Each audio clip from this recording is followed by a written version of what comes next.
قاضی ایاز مالکی نے، شیخ عبدالحق محدث دہلوی نے، دیگر بزرگ جو سیرت نگار گزرے انہوں نے لکھا ہے کہ نبی پاک صلی اللہ علیہ وسلم کے اندر 100 مردوں سے زیادہ طاقت تھی. 100 مردوں سے زیادہ طاقت. اب جو بات کہنے لگا ہوں، جو نتیجہ دینے لگا ہوں، اس پر خاص توجہ آپ فرمائیں گے. ذرا فکری طور پر، نظریاتی طور پر ایک چیز کو سمجھیے. ہم سمجھتے ہیں کہ جوان لڑکا ہے جی جو مرضی کرے، عمر ہے جی. آپ ذرا بات پر غور کیجئے گا کہ حضور صلی اللہ علیہ وسلم میں طاقت 100 مردوں سے زیادہ ہے اور حیا کواری لڑکیوں سے بھی زیادہ ہے.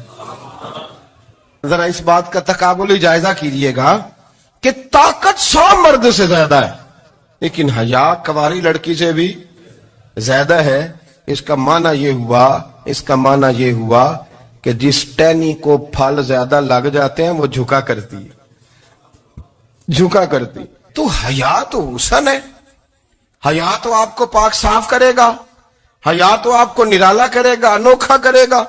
وہ ہمارے ایک دانشور ہیں، تو انہوں نے مضمون لکھا، کئی باتیں بڑی پسند آتی ہیں. وہ کہتے ہیں کہ میری اہلیہ، ان کو بھی کسی نے مس گائیڈ کر دیا تھا، حالانکہ اچھی خاتون ہے، کسی نے مس گائیڈ کر دیا. تو وہ بھی سماجی اور ویلفیئر اور یہ خواتین کو شوق ہوتا نا بننے کا، تو وہ بھی سماج کے اندر اچھا مقام تلاش کرنے کے موڈ میں آ گئی. تو کہیں ایک دن جانا تھا تو بڑی بن سور کے میرے ساتھ وہ گاڑی میں بیٹھ گئی. تو میں گاڑی میں، عورتوں کو یہ بھی مسئلہ ہوتا ہے نا کہ ہماری تعریف کرو، تو کئی دفعہ بعد مردوں بیچاروں کو جھوٹ بولنا پڑتا ہے، تو زبردستی کراتی ہے نا جی. تو اس میں گنجائش بھی دی ہے شریعت نے گنجائش دی ہے کہ کبھی بیوی کو راضی کرنے کے لیے خلاف واقعہ بات کرنی پڑے تو کر لینی چاہیے. تو وہ کراتی بھی ہیں. 3 موقع پر خلاف واقعہ بات کرنے کی اجازت ہے. واقعے کے خلاف بھی آپ بات کر سکتے ہیں. جنگ کے موقع پر 2 لوگوں کو صلح کرانے کے لیے اور بیوی کو راضی کرنے کے لیے کر لیں کوئی ایسی بات، بے شک اپنی طبیعت پہ جبر کر کے کر لے، گنجائش ہے، اجازت ہے. تو وہ کہتے ہیں جب وہ گاڑی میں میرے ساتھ بیٹھی بن سور کے، تو وہ تقاضا کرنے لگی کہ میں نے بڑے اچھے کپڑے پہنے ہیں پر آپ نے توجہ نہیں کرائی. وہ سیانا بندہ تھا، وہ چاہ رہا تھا کہ میری خاتون سمجھ جائے. وہ کہتے ہیں مجھے پتا تھا کہ بیچاری مس گائیڈ ہو گئی ہے، دل کی بڑی اچھی ہے، سیانی ہے، لیکن اس کو کچھ خواتین نے، کچھ لوگوں نے مل کے اس کو ذہن غلط کر دیا ہے کہ سماج میں نکلو، باہر جاؤ، کام کرو، فلاں کرو، اپنی مرضی سے جیو. تو میرے ساتھ گاڑی میں بیٹھی کہیں جانے کے لیے، تو مجھ سے کہنے لگی کہ آپ نے میری طرف توجہ ہی نہیں کی، آپ نے کوئی ذکر ہی نہیں کیا کہ میں کیسی لگ رہی ہوں. تو وہ کہتے ہیں میں نے اسے کہا کہ اگر تو ناراض نہ ہو تو پھر میں صحیح والی تعریف کر دوں. تو اس نے کہا کہ آپ کر دیں. تو کہتے ہیں میں نے درد سے اور خلوص سے اپنی بیوی سے کہا، خلوص کے ساتھ. میں نے کہا میں تو روز گھر ہوتا ہوں، روز شام کو گھر ہوتا ہوں، اگر تو میرے لیے تیار ہوتی تو میں تیری تعریف کرتا، لیکن آج تو باہر جانے کے لیے تیار ہوئی، تو پھر ان سے تعریف کی امید رکھ جن کے لیے تو نے تیاری کی ہے. میرے لیے تیاری کرتی تو میں تو ہر شام تیرے پاس ہوتا ہوں. کہتے ہو میرے لفظوں میں درد تھا تو وہ بھی رو پڑی اور کہنے لگی آپ گاڑی روک دیں، مجھے باہر جا کے کسی کو راضی نہیں کرنا، میں نے اسے راضی کرنا ہے جس کو رب کریم نے میرا شوہر بنایا ہے اور میرے لیے منتخب کیا ہے میرے ماں باپ کو. میں واپس لوٹتی ہوں. یہ ایک پہلو ہے سلگتا ہوا، اس کو سمجھا جائے. رسول کریم صلی اللہ علیہ وسلم عرب کی کواری لڑکیوں سے زیادہ حیا والے تھے. کواری لڑکیوں سے زیادہ حضور حیا فرمایا کرتے تھے. جب خانہ کعبہ کی مکہ شریف میں تعمیر ہو رہی تھی نا، اہل عرب اس کو تعمیر کر رہے تھے، تو نبی پاک صلی اللہ علیہ وسلم اپنے چچا حضرت عباس کے ساتھ خانہ کعبہ کی تعریف میں مصروف تھے. تو عرب کے لوگ چونکہ لمبا کرتا پہنتے تھے پیروں تک، تو نیچے اگر کسی وقت کوئی چیز نہیں بھی ہوتی تھی تو کسی کو وہ نظر نہیں آتی تھی، چونکہ پردہ رہتا تھا، لمبا کرتا پہنا ہوا ہوتا تھا. تو جب بچے، سرکار کی عمر مبارک بھی ابھی تھوڑی تھی، تو اس طرح بچے جب نکلتے تو وہ کئی دفعہ اپنی تہمت اتار دیتے نیچے سے، اور کوئی مزدوری کرنے لگتے تو 3-4 طے کر کے تہمت کی کندھے پہ رکھ لیتے. جس طرح کبھی دیہاتوں میں لوگ کپڑا سر پہ رکھتے تھے کہ اوپر اگر کوئی وزنی چیز رکھیں گے تو وہ تکلیف نہیں دے گی. نبی پاک صلی اللہ علیہ وسلم بھی سب لوگوں کے ساتھ خانہ کعبہ کی تعمیر میں شامل تھے. تو حضرت عباس رضی اللہ تعالیٰ عنہ نے کہا حضور سے، ابھی اللہ نے نبوت بھی نہیں فرمایا تھا، بھتیجے آپ بھی تامد اتاریے. یہ صحیح مسلم میں حدیث موجود ہے. اور اس کو کندھے پہ رکھ لیجیے، آپ اینٹیں اٹھا اٹھا کے لا رہے ہیں تو ذرا آپ کو تکلیف نہیں ہوگی.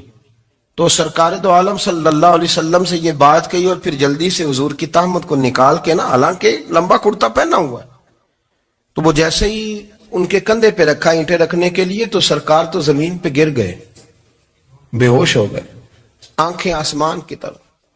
اور پھر حضور پکار رہے ہیں آزاری آزاری آزاری، میرا تامت دے دو، میرا تامت دے دو. کبھی کوئی شخص اس وجہ سے بھی بے ہوش ہوا ہے کہ میرے وجود سے کپڑا اتر گیا ہے؟ حالانکہ سرکار پر وہ بے ہوشی بھی نبی پاک کا وہ جو غلبہ ہے نا شرم و حیا کا، اس کی وجہ سے ہو. ورنہ تو حضور فرماتے ہیں کہ میری آنکھیں سو جاتی ہیں، دل تو میرا اس عالم میں بھی جاگتا رہتا ہے. تو سرکار زمین پہ تشریف لے آئے، آنکھیں میرا تامت دے دو، میرا تامت دے دو. تو جلدی سے انہوں نے تامت دیا تو حضور نے باندھ لیا. پھر طبیعت مبارک میں تسلی ہوئی. یعنی ہم اس رسول کے غلام ہیں کہ جن کے تو وجود سے کپڑا اتر جائے تو حضور برداشت نہیں کرتے، قبول نہیں فرماتے، تکلیف شروع ہو جاتی. لیکن یہاں نوجوان ہیں اور بڑا قد کاٹ ہے اور بڑے بڑے سمجھدار لوگ ہیں، گرمی آتی ہیں تو شارٹ کپڑے پہن کے گھومتے ہیں. ان کو خیال نہیں کہ یہ وہ والا لباس ہے جو باہر تو کیا گھر میں اماں کے سامنے نہیں پہننا چاہیے، بہنوں اور بیٹیوں کے سامنے نہیں پہننا چاہیے. آپ کی گفتگو میں شرم و حیا ہو، آپ کے لب و لہجے کے اندر حسن ہو. آپ کو پتہ ہے نبی پاک صلی اللہ علیہ وسلم نے فرمایا میری امت میں سب سے زیادہ حیا کرنے والے عثمان غنی ہیں. عثمان غنی سب سے زیادہ حیا کرنے والے. آپ فرمایا کرتے تھے جب سے حضور کا چہرہ دیکھا ہے میں نے کبھی اپنی شرمگاہ بھی نہیں دیکھی، میں نے آنکھوں کا وضو نہیں توڑا، اور جب سے حضور کے دست مبارک میں نے بیعت کے لیے سیدھا ہاتھ بڑھایا تو پھر سیدھا ہاتھ میں نے کبھی گندگی کو نہیں لگایا. حیات. آپ باتھ روم کے اندر بھی غسل فرماتے تھے تو کپڑوں سمیت کرتے تھے. کسی نے کہا حضرت جی واش روم کے اندر کیوں نہیں کپڑے اتارتے؟ آپ فرمانے لگے باہر بندوں سے حیا کرتا ہوں، اندر جاتا ہوں تو رب سے حیا نہیں شروع ہو جائے، وہ تو دیکھ رہا ہے نا. تو میں جو بات آپ کی خدمت میں عرض کرنا چاہتا ہوں اس کو آپ سمجھیے گا میرے عزیز، کہ شرم والا مزاج، گفتگو بھی شرم والی، آنکھیں بھی شرم والی، لباس بھی شرم والا، دوستی یاری بھی شرم والی، بہت ساری ایسی باتیں. دیکھیں نا آپ ذرا، میں نے کہا کہ باتوں کو سن کے گزر نہ جایا کریں، اس کی گہرائی پر غور کریں. حضور علم کا سمندر ہے، سرکار سے زیادہ علم دنیا میں کسی کے پاس موجود نہیں ہے، اور صحابہ کو موقع ملا ہوا ہے اس سمندر سے فیض لینے کا. لیکن ان کی حالت یہ ہے کہ حضرت علی المرتضیٰ فرماتے 14 دن گزر جاتے. حضور سے کوئی سوال پوچھنا ہوتا تھا پر میں شرم کے بارے نہیں پوچھ پاتا تھا. 14 دن بخاری شریف میں موجود ہے. ایک دن نبی پاک صلی اللہ علیہ وسلم نے پوچھا صحابہ سے کہ وہ کون سا درخت ہے جس کے پتے نہیں گرتے، اور وہ درخت اس طرح ہے جس طرح مومن ہوتا ہے، وہ درخت میرے مومن کی طرح بتاؤ. حضرت عبداللہ ابن عمر فرماتے مجھے پتا تھا کہ وہ کھجور کا درخت ہے، لیکن چونکہ ابو بکر صدیق بھی بیٹھے ہیں، عمر فاروق بھی بیٹھے ہیں، مولا علی بھی بیٹھے ہیں، عثمان غنی بھی بیٹھے ہیں، اتنے جید لوگ بیٹھے ہیں، تو مجھے حیا آتی تھی کہ میں کیوں جواب دوں. کہتے ہیں سرکار نے کئی دفعہ پوچھا، لوگوں نے کئی اور درخت بتائے پر فرمایا تمہارا جواب درست نہیں ہے. آپ حیا کے اس پہلو پر غور کریں کہ سوال کا جواب آتا ہے.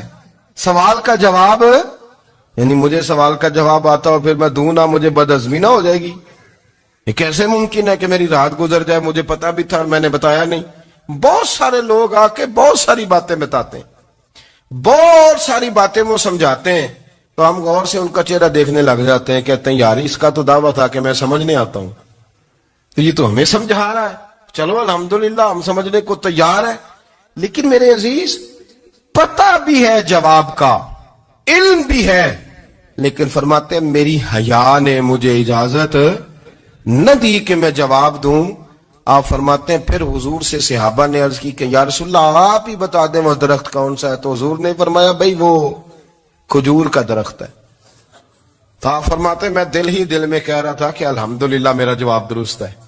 حالانکہ میں نے جواب دیا ہی نہیں.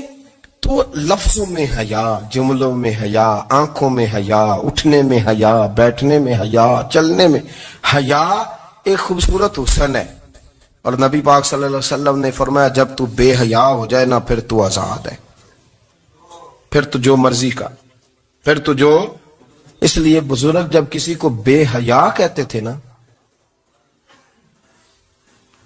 اللہ اکبر، اور جب کسی کو کہتے تھے نا یہ بے حیا ہے تو لوگ سمجھتے تھے کہ کوئی ہلکی سی بات کر دی ہے، لیکن ان کا معنی یہ ہوتا تھا کہ بس بھائی اب اس کے ساتھ کوئی کلام کرنے کی ضرورت ہے، اس کو اب اصلاح کی ضرورت نہیں، یہ بے حیا ہے. کیا معنی؟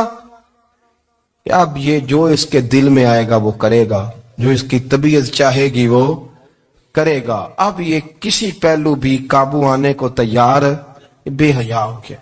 بے حیائی بہت بڑا عیب ہے. اور جو لوگ کہتے ہیں کہ ہمیں بالکل آزادی ہونی چاہیے، ہمارا اپنا جسم ہے تو ہماری اپنی